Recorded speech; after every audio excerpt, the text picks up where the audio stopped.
God, you even smell like motor oil and cheap laundry soap." She said it like a verdict, like it settled something permanent about him right there in front of everyone. Ryan Caldwell didn't move. He stood in the doorway of the 35th floor boardroom, grease-stained uniform, broad shoulders, one hand wrapped around the old wrench his grandfather had pressed into his palm the morning before he passed. The kind of wrench that has a story in every scratch. 20 executives stared at him, the way people stare at something that has wandered in from the wrong part of the building. The engine on the conference table was sparking. Detroit, November. The kind of cold that gets into your knuckles and doesn't let go until April. Nexus Autotech occupied the top floors of a glass tower overlooking the river. 35 stories of clean lines and expensive furniture. People who had gone to the right schools, worn the right shoes their entire lives. The lobby smelled like fresh lilies and new carpet. The maintenance closet where Ryan kept his tools smelled like WD-40 and yesterday's coffee. Serafina Voss was 38 years old, CEO, the kind of woman who made a room rearrange itself around her without trying. Blonde hair pulled back so severely it looked like a decision. Heels that struck the marble floor like a gavel. She had built Nexus from a struggling startup into a $400 million company on sheer will and cold intelligence. She did not have patience for the man who unclogged the third-floor sink. A $150 million contract with a European transport consortium was unraveling by the hour. A flaw in the flagship autonomous engine. The engineers had named it harmonic disruption. 6 weeks. 3 teams from 3 of the country's most prestigious universities. Nothing. The engine sat on the boardroom table like a slow accusation. Sparking, smoking, deeply and stubbornly broken. And now Serafina was pointing at it, pointing at Ryan. "Here's the deal." Her voice carried the particular chill of someone who had never once been told no. "Fix this engine, the one 3 elite teams couldn't touch, and I'll marry you right here in this boardroom." A pause. "Fail, and I'll make sure security walks you out of Detroit for good." She snapped her fingers an inch from his face. The room went completely silent. Ryan's mind went somewhere else for just a moment. Home. Liam, 7 years old, waiting at the kitchen table right now with a cold lunchbox and a crayon drawing he'd made at school. A picture of a man with a wrench. Careful, proud words printed in the corner. "My dad fixes things." That same afternoon, Liam had come home with a torn shirt. A boy in 2nd grade had told him his father was just a mechanic. Ryan's grip tightened on the wrench handle. 3 years he'd been doing this alone. 3 years since the accident that took his wife on an ordinary Tuesday in March, when the roads were still icy and the world didn't pause for a single second. 3 years of packing school lunches, singing off-key lullabies, telling his son every single night, "Kindness always comes back around, buddy. You just have to keep giving it." He had helped everyone in that building. Quietly, without being asked. He'd fixed cars in the parking garage at night for people who couldn't afford the shop. Never sent a bill. Never asked for so much as a thank you. Not one person in that boardroom knew. But here was the thing Serafina Voss didn't know. Ryan had already solved it. 2 weeks earlier. A detailed internal report. 7 handwritten pages. Transferred to the company system. The exact cause of the harmonic failure. A fix that would cost less than $40. Serafina had replied in under 20 minutes. 1 line. "Not your job. Stay in your lane." The report was deleted from the system before the end of the business day. Ryan looked at the engine now. He could hear it the way you hear a piece of music you already know by heart. That small, off-rhythm knock buried deep in the roar. Quiet as a secret being kept from everyone but him. He looked at Serafina. Then he took 1 step forward into the room. He said quietly, "All right." What unfolded over the next 90 minutes would change every single person in that building, including the woman who laughed at him. Stay with us. Because what Ryan was carrying in that worn notebook in his back pocket was about to silence a room full of the most credentialed people in Detroit. To understand what Ryan Caldwell was doing in that boardroom, You have to go back 6 weeks. Not farther than that. Just 6 weeks. The NX7 autonomous drive core was Nexus Autotech's entire future. Sleek, powerful, catastrophically flawed. Past a certain threshold of sustained operation, something inside it shuddered and destabilized. A deep, rhythmic disruption that the engineers called harmonic failure. Careful, distancing language from people who understood the terminology but couldn't locate the source. 3 elite teams had tried. Whiteboards full of equations, conference rooms full of expensive sandwiches, and frustrated silence. 6 weeks, nothing. And every night. Long after those teams packed their laptops and went back to their downtown apartments, Ryan Caldwell mopped the floors of those same empty rooms, stepping carefully around the uncapped markers and the coffee cups left for someone else to deal with. He was not supposed to touch the engine. He touched it anyway. Not from arrogance, from something much simpler. His grandfather, Harlan Caldwell, had run a one-man garage in Flint for 32 years. A space heater in the corner, oil rags stacked in a margarine tub, the particular warm smell of a place where real work got done. Harlan had one saying he came back to over and over, the way a preacher comes back to a text. Engines don't care about your degree, son. They just need somebody patient enough to listen. People are the same way. Ryan had carried that like a compass needle his whole adult life, every night for 6 weeks. He pressed his palm flat against the NX7's casing and listened. He kept notes in a small spiral notebook, the drugstore kind, the same sort his mother used for grocery lists. In the unhurried, careful handwriting of someone who has learned that precision matters more than speed. He found the answer on a Wednesday evening, alone in the room, nothing but a work lamp and his own attention. The flaw was in a crankshaft component manufactured in Munich, machined to metric specifications. While the AI control system had been calibrated using American standard measurements, the gap between those two systems was less than the width of a human hair. But at the tolerances this engine operated under, that small mismatch compounded with every rotation, until exactly 14 minutes and 37 seconds of sustained operation. The whole system shuddered, like something trying to pull itself apart at the seams. 2 worlds that had never been properly introduced, talking past each other. The fix was a custom harmonic dampener, off-the-shelf components. The entire repair would cost less than $40. 2 careful hours. He typed it up. 7 pages. Submitted it through the internal reporting system with a subject line that read simply, Possible Solution. NX7 Harmonic Disruption. Serafina's reply arrived in under 20 minutes. 1 line. Not your job. Stay in your lane. The report was gone from the system by end of day.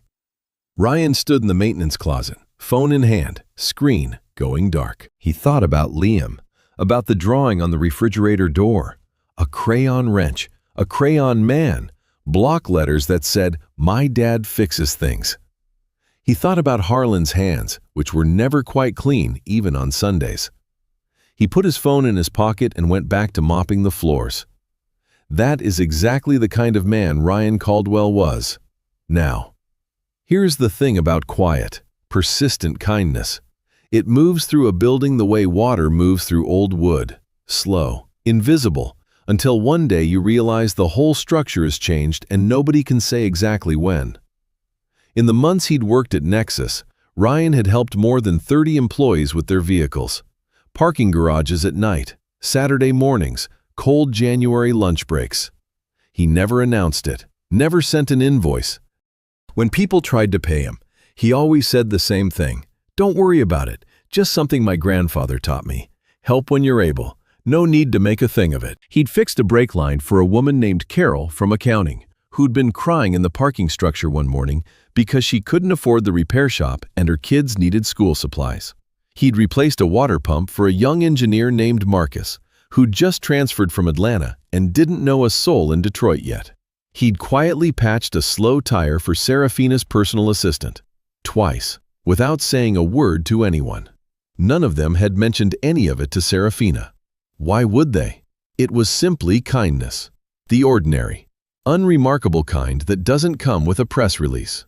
Down on the building's first floor, in the Nexus Company daycare, an 8-year-old girl named Alara Voss sat alone in a small plastic chair, a brown teddy bear with one loose button eye pressed to her chest. She'd been waiting for her mother since 5 o'clock. It was nearly 7 now. The caregiver had put on a movie for the other children still there. Alara wasn't watching. She was just sitting quietly, the way children sit when they've learned. A little too early. That waiting is simply what you do. Nobody on the 35th floor knew she was down there. And then the maintenance man raised his hand in front of 200 people. "I think I know how to fix it," Ryan said. The room erupted in laughter, not the polite kind, the sharp, dismissive kind with edges on it, but in the back row. 3 people who recognized Ryan from the parking garage exchanged a quiet, private look. Carol from accounting, Marcus from engineering, a young woman named Priya, whose brake line Ryan had fixed without a word on a frozen February morning. They didn't laugh. Something would go wrong that no credential, no title, and no authority in that building could fix. Keep watching, because what happens next will remind you that the things that truly matter are almost never the things that look impressive from the outside. Serafina let the laughter go on just a moment longer than necessary. That was intentional. It always was with her. The pause that told a room where the power sat. Then she tilted her head, regarding Ryan the way you regard something mildly interesting you've discovered at the bottom of a junk drawer. "Fine." The laughter stopped as if someone had turned a dial. Her voice had gone smooth and cold again. The particular chill of a woman who had been told yes so reliably that no felt like a foreign language. 90 minutes.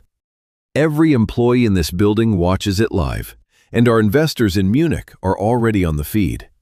She let that settle. Succeed, and you're head of engineering, effective immediately. A pause. Fail, and I mean so much as a single bolt out of place, and you will never work in the American auto industry again. Every contact I have, every door I can close, I will close. She smiled, very slightly. Are we clear? Ryan nodded once, small, steady, not from fear, from something much more settled than fear. A woman crossed the room toward him from the far side, 62 years old, silver hair, reading glasses on a beaded chain, the kind you find on the spinner rack at the drugstore, right next to the birthday cards with the envelopes already stuck together. She walked with the unhurried authority of someone who has nothing left to prove to a single person in that room. Dr. Amelia Voss, Serafina's mother. A former lead engineer at Tesla, 4 patents, a reputation the industry still discussed in hushed, respectful tones. She had flown in from Tucson 2 days earlier. She had reviewed every simulation, every equation, every whiteboard in every conference room. Then she had gone very quiet, the way she always did when she'd gotten somewhere that other people hadn't reached yet. She stopped beside Ryan, spoke low enough that only he could hear. "Show them," she said simply. "That real talent doesn't need a certificate to prove itself." Ryan looked at her for a moment. Something in his face eased.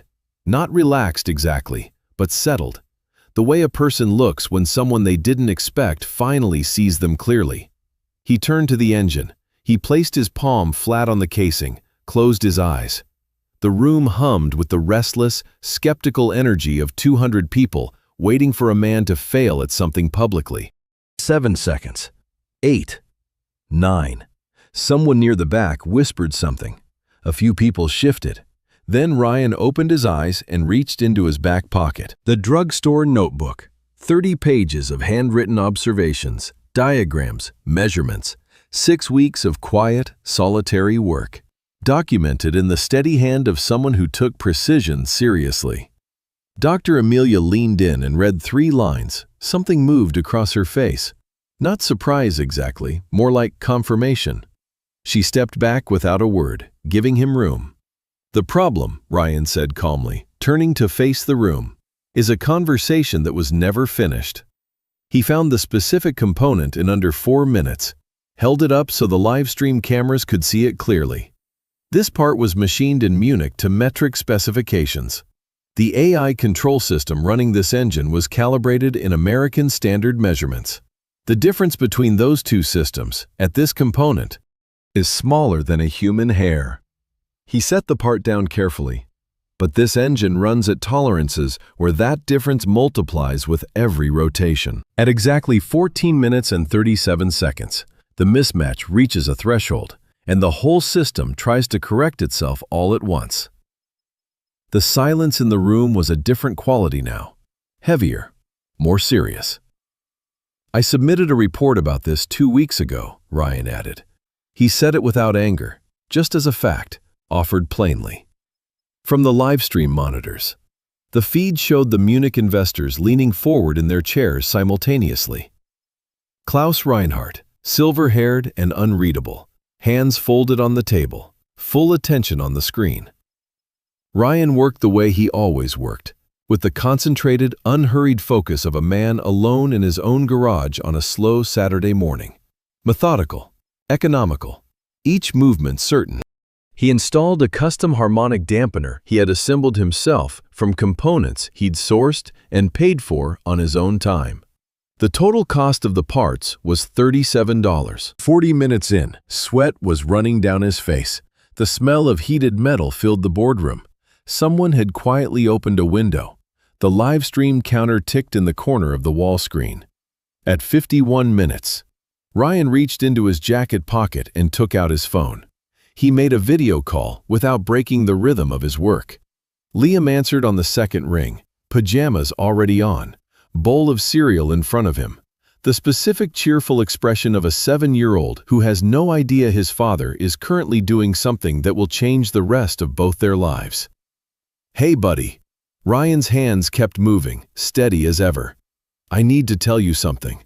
I tried to do the right thing here, and for a while nobody listened, but I kept going anyway. You know why?" Liam thought about it seriously. Spoon suspended. "Because that's what we do?" Ryan smiled. "The real kind, that starts at the eyes." "That's exactly right. I'll be home tonight. Save me some cereal." "It'll be soggy," Liam warned. "That's okay. I like it soggy." He ended the call, put the phone away, kept working. In the back of the room, Carol from accounting pressed her hand over her mouth. At the 84th minute, Ryan set down his wrench, straightened up, looked at the engine. "Start it," he said, to no one in particular, quietly. The way you say a thing when you already know the answer. The lead engineer hesitated, then reached for the ignition panel. The engine turned over, caught, and ran. Smooth, steady, perfectly, quietly smooth. The sound of something finally doing exactly what it was built to do. 12 minutes, 13, 14. 14:37 passed like any other second. 15 minutes, 16, 19, 22. The efficiency monitor climbed, 94%, 96%, 98.4%. Applause began at the back of the room and rolled forward like a tide. Then the whole room was standing. Serafina Voss stood completely still.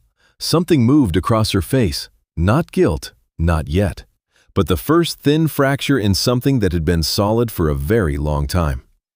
Dr. Amelia caught Ryan's eye from across the room.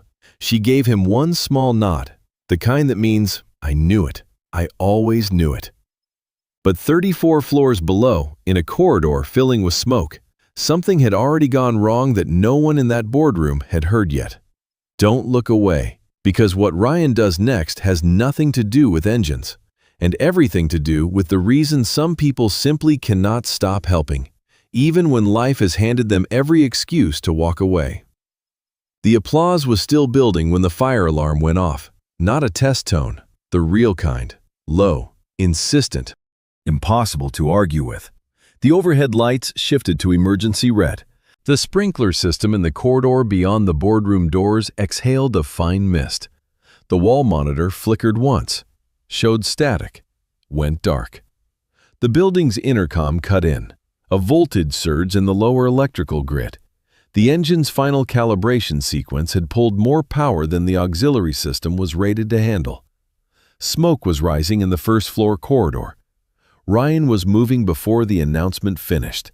Not running. Something more deliberate than that. The kind of speed that comes from a person who has learned, through years of emergency repairs in the middle of the night, that urgency and panic are not the same thing. He took the stairwell, not the elevator. That mattered. Because the elevator had stopped between floors 1 and 2, in a car without power and without light. The smoke thickening by the minute.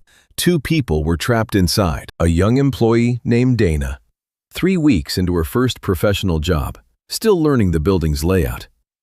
And Ilara Voss, 8 years old, clutching a brown teddy bear with a loose button eye, waiting for a mother who hadn't come. Ryan heard Ilara's voice before he reached the elevator bank. Thin, high, working hard to stay steady. "Hello, is anybody there? It's really dark in here." He covered the distance in seconds, pressed his palm to the door, read the gap, assessed the clearance. Then he wedged his grandfather's wrench into the seam. The same wrench Harlan had given him 20 years ago, the one that had opened more stuck things than Ryan could count. And he worked it, steady pressure, controlled. The doors resisted, complained, and finally gave way with a grinding reluctance. 87 seconds. He would look at his watch later and realize that. The smoke poured through the gap, gray and sharp. Dana was crouched at the back of the car, phone light up, one arm around Ilara's shoulders, keeping her calm with the instinctive protectiveness of someone who doesn't know the child, but knows a frightened one when she sees one. Ryan crouched to Ilara's level and lifted her. Clean, careful, the way you carry a child who needs to feel that the person holding her knows precisely what to do next. She grabbed the collar of his uniform with both hands and held on without a word. He walked her down the corridor, away from the smoke, to a bench near the emergency exit. He sat down and settled her in his lap. She was shaking, not the big, dramatic kind, but the fine, involuntary trembling that happens after fear recedes and the body finally lets itself acknowledge what it just went through.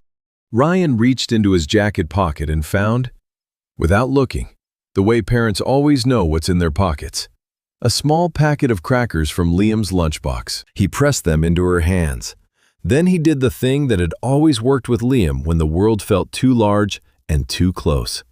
He began to hum, soft and low. The wordless melody Harlan used to hum in the garage on Sunday afternoons, a tune that moved like a porch swing on a still evening, back and forth, back and forth. Ilara stopped shaking. After a long moment, she tilted her head back to look at him, with the solemn, direct gaze that young children have when they are saying something they have thought about carefully. "You're like a dad," she said. "You fix things, and you make the scared go away without using any words." Ryan looked at her. "Your mom's on her way," he said gently. "I know." A pause. "She's usually busy." He didn't say anything to that. He just kept humming. Dana had collected herself by now, sitting on the far end of the bench, still a little pale, watching Ryan with an expression that had moved past gratitude into something quieter and more complicated. "You're the one who fixed my car," she said. "Last month, in the parking garage. My water pump. I didn't even know who you were, and you just fixed it. You said don't make a thing of it." Her voice caught slightly. "I called my mother that night and told her what happened. She said, some people are just built that way. I didn't know your name to tell her." Ryan looked a little uncomfortable. The specific, genuine discomfort of a person whose kindness has been named out loud in front of an audience. "Tell her I said thank you," he said, "for what she said." Serafina arrived at a run, which, in those particular heels, said something about the state she was in. Security was behind her. Dr. Amelia was behind them. She had come down 34 floors the moment the alarm sounded, because whatever she was as a CEO, she was Ilara's mother first, and some things override everything else. She stopped when she saw her daughter sitting quietly in a maintenance worker's lap, eating crackers, with the look of a child who has been frightened and is now completely fine. Ilara looked up. "Mom," she said, with perfect 8-year-old calm, The kind man came. Serafina's composure, the armor she'd spent 20 years building, reinforcing, perfecting, came apart all at once, completely and silently, the way something comes apart when it finally meets the one thing it was never built to withstand. She crossed the corridor in 3 steps and pulled her daughter close. Ilara's teddy bear got squeezed between them and made a small, indignant sound. Neither of them noticed. Ryan stood up. He was going to step away quietly, the way he always did. Dr. Amelia put a hand on his arm. "You stay," she said. It was not a suggestion. On the live stream that had somehow kept running through the building's backup system, Klaus Reinhardt had watched every second of it from the Munich boardroom. He rose from his chair. His colleagues looked at him. He said, in the measured, deliberate way of a man who does not waste words, "We are increasing our investment commitment by 25%. He paused. "Contingent on one condition. Ryan Caldwell leads the European project." The Detroit boardroom. Those still on the 35th floor watching the backup feed went absolutely silent. Dr. Amelia's voice, from the first-floor corridor, carried upstairs through an open intercom line that nobody had thought to close. "Good," she said. Ryan stepped outside into the November air for exactly 1 minute. He needed it. He called Liam. "Hey, buddy, you still up?" "Obviously," Liam said, with the dignity of someone who considers bedtime negotiable. "Did you fix it?" "I fixed it." And I helped somebody tonight. A little girl. She was alone and scared, and I thought about you the whole time I was with her." A pause. Then, with the absolute confidence of a 7-year-old who has been told something often enough to believe it in his bones. "Kindness always comes back, Dad." "It really does," Ryan said. He stood there for another moment in the cold, looking up at the glass tower with all its lit windows. 35 floors of people who had never once thought to ask what the maintenance man knew. But the hardest moment, the one Serafina had been walking toward without knowing it, was still waiting for her. And it wouldn't happen in a boardroom or on a live stream. It would happen in a cafeteria. 3 months later, over a cup of coffee that went cold, while someone finally said what should have been said a long time ago.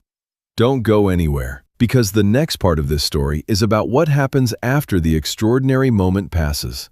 When the people who were wrong have to decide who they want to be from now on. The board met on a Thursday morning, 9 days after the engine. Serafina walked in wearing the same kind of suit she always wore.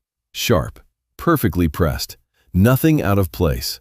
But something in the set of her shoulders was different. Something the people who had worked with her for years couldn't quite name. The way you notice the light in a familiar room has shifted without being able to say when someone touched the dimmer. The meeting lasted 40 minutes. When it ended, Serafina Voss was no longer CEO of Nexus Autotech. Her position in the company was preserved. That mattered. She had built this place from nothing, and the board acknowledged that plainly. But her new title was Strategic Advisor. With it came a meaningful reduction in authority. No more unilateral decisions. No more single-voice veto over internal submissions. No more one-line replies that ended conversations before they properly began. And a mandatory 6 months of inclusive leadership development. The kind where you sit in a room with people whose daily lives look nothing like yours, and you listen, and you do not get to speak until they have finished. Serafina accepted every condition without protest. That, perhaps, surprised people more than anything else. Ryan was recognized at a company-wide gathering 3 days later. 240 employees. The large conference room on the 28th floor. Floor-to-ceiling windows catching the gray November light off the river. Dr. Amelia stood at the front and read a formal statement from the board.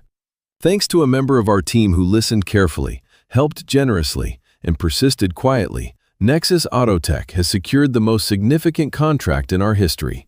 His analysis, submitted 6 weeks ago and not acted upon, has been entered into the company record and formally credited as the foundational solution. Ryan sat in the third row, hands folded in his lap, with the particular expression of a man who would very much prefer that everyone redirect their attention elsewhere. Carol from accounting started the applause. 3 months passed. The productive, Slightly strange kind of months that come after something big has shifted. When the world is still finding its new shape and everyone is quietly figuring out who they are inside it. Ryan moved into the engineering division. He still sometimes arrived early and walked the maintenance hallways on his way up. Checking on things, the way you check on old neighbors. Habit, he said when anyone asked. Everyone who knew him understood it was something simpler than habit. Liam acquired a best friend named Cooper, who had decided that automotive engineers were, in his exact and considered opinion, significantly cooler than astronauts. The torn shirt days at school stopped.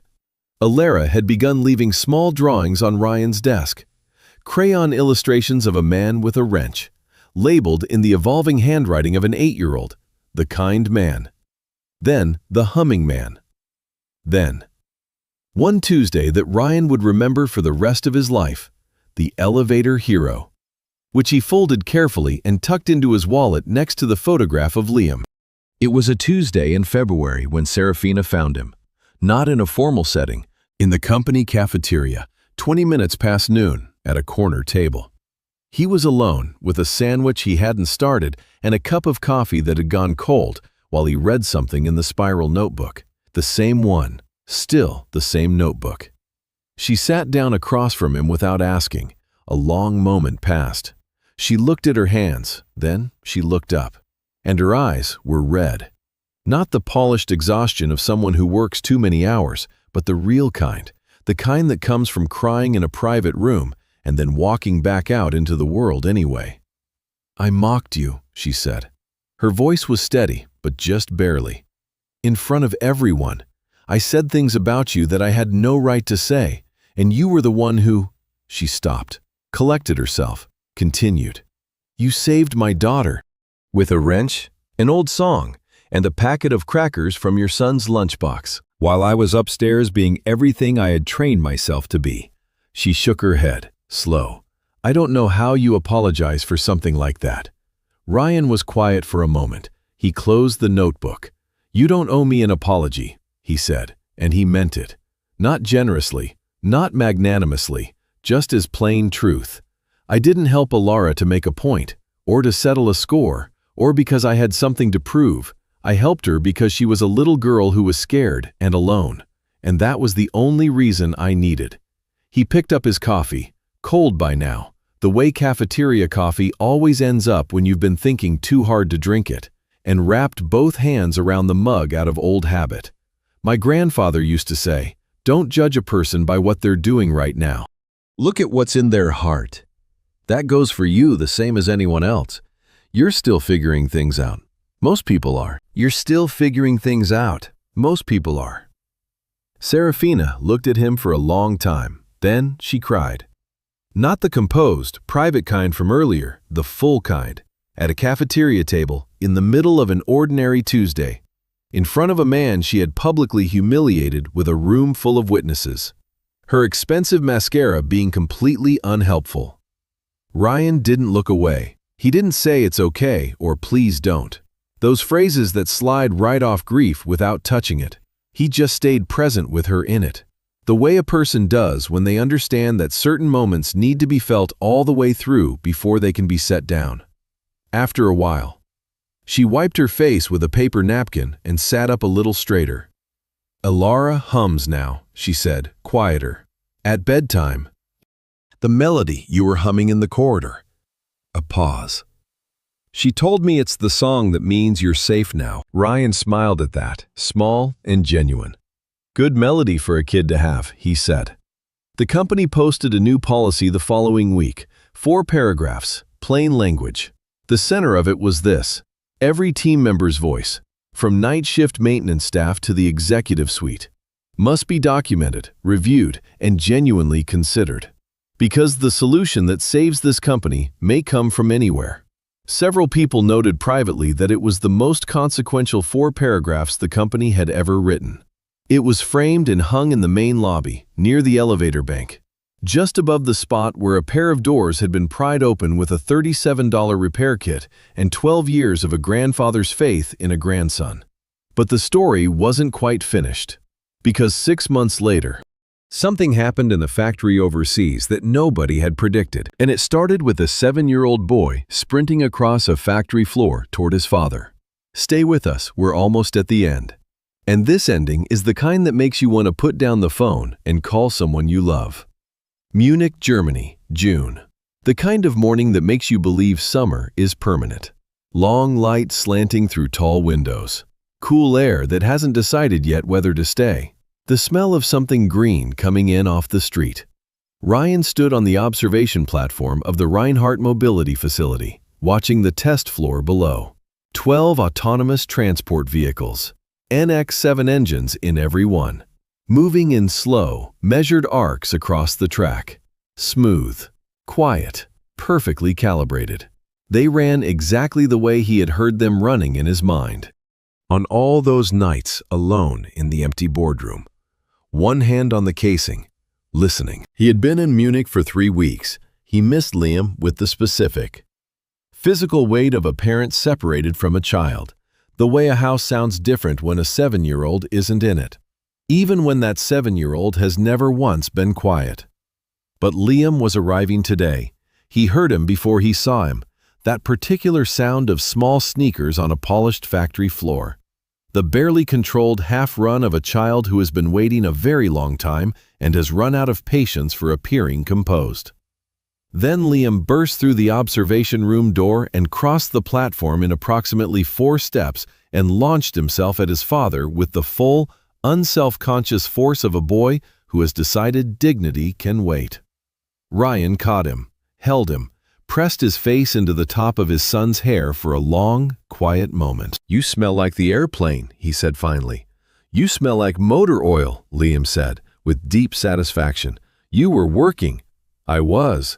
Liam pulled back to look at him, those wide, serious eyes, the ones that still occasionally knocked Ryan sideways because they were his mother's eyes, the same shape and the same particular warmth, like something that had left and also stayed. "Did you fix everything you needed to fix?" "Most of it," Ryan said. "The rest will keep." Liam nodded, satisfied. "Good, because Cooper says we should take a picture in front of one of the trucks, for school." "Cooper's going to run this industry someday," Ryan said. "I know," Liam agreed, as though this were simply factual. That evening, back at the company apartment near the Englischer Garten, a video message came through on Ryan's phone. Alara Voss.